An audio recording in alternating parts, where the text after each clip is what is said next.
સેવા અને સ્નેહનો સંગમ મિતેશભાઈ શાહના આયોજન થકી દિનેશભાઈ શેઠના જન્મદિવસ અને નૂતન ગૃહપ્રવેશની અનોખી ઉજવણી.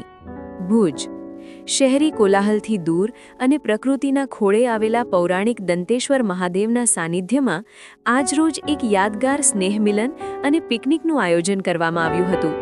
આ અવસર માત્ર ફરવા માટેનો ન હતો, પરંતુ શહેરના જાણીતા વેપારી અગ્રણી શ્રી દિનેશભાઈ શેઠના જીવનના બે મહત્વના સીમાચિહ્નોની ઉજવણીનો હતો. શ્રી દિનેશભાઈ શેઠના જન્મદિવસ અને તેમના નવનિર્મિત નિવાસસ્થાનના વાસ્તુના શુભ પ્રસંગે સોનામાં સુગંધ ભળે તેમ બેવડા આનંદની અનુભૂતિ કરવા માટે એક ભવ્ય પિકનિકનું આયોજન કરવામાં આવ્યું હતું. આ કાર્યક્રમમાં સામાજિક કાર્યકર શ્રી મિતેશભાઈ હીરાલાલ શાહના મિત્ર વર્તુળના તમામ સભ્યો મોટી સંખ્યામાં જોડાયા હતા અને દંતેશ્વર મહાદેવના આશીર્વાદ પ્રાપ્ત કર્યા હતા.